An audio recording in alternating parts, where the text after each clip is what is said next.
Всем привет! С вами вновь Юлия Шутегова. Сегодня предлагаю вам вместе со мной сделать необычный и красивый пасхальный венок-подставку для пасхальных яиц и сладостей. Основу венка я сделаю из гофрокартона. Тут также подойдет переплетный или пивной картон. С помощью циркуля отмеряю 9,5 см и намечаю внешний диаметр венка. Далее отмеряю 6,5 см и черчу внутренний диаметр. Вырезаю основу по контуру.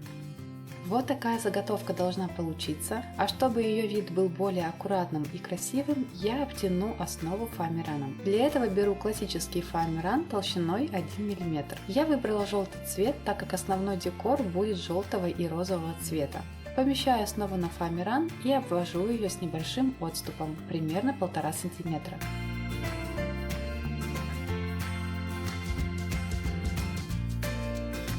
Теперь делаем вторую деталь, в этот раз обводим основу по контуру без отступа. Вырезаем обведенные детали. Итак, берем первую деталь и приклеиваем к ней основу. Здесь я использую термопистолет. Делаю небольшие надрезы.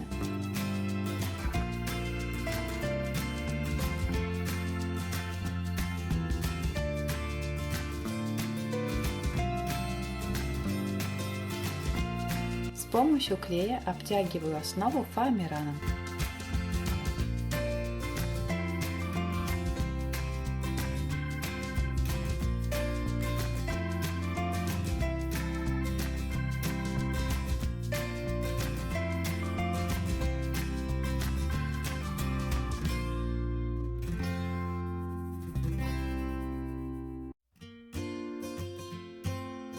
Сверху приклеиваю вторую деталь.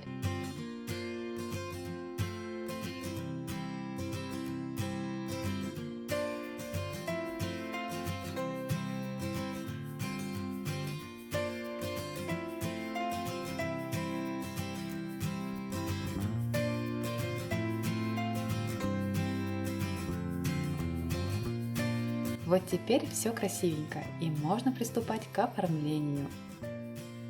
В качестве декора я использую вот эти цветочки подставки из фоамирана. Как сделать такие цветики я показывала и рассказывала в отдельном мастер-классе, ссылка на него есть в описании под видео. Мастер-класс достаточно простой и легкий, вам точно понравится. Приклеиваю цветики с помощью термопистолета.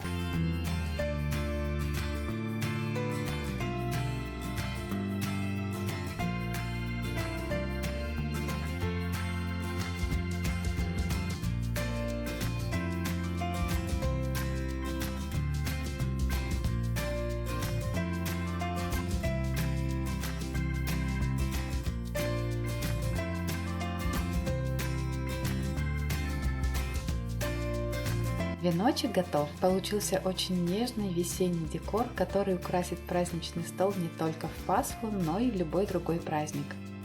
Внутрь цветочков можно поместить пасхальные яйца, конфеты, печенюшки, а в центр можно поставить свечу. У меня она на батарейках, поэтому все безопасно. Вместо свечи можно поставить небольшой кулич или вазочку с конфетами. Здесь на самом деле очень много разных вариантов. Если вам понравился этот мастер-класс и идея пасхального декора, то поддержите это видео вашими вдохновляющими лайками. Мне будет очень приятно. Спасибо, что заглянули в гости и провели эти творческие минуты со мной. Вдохновения вам и солнечного настроения. Пока-пока!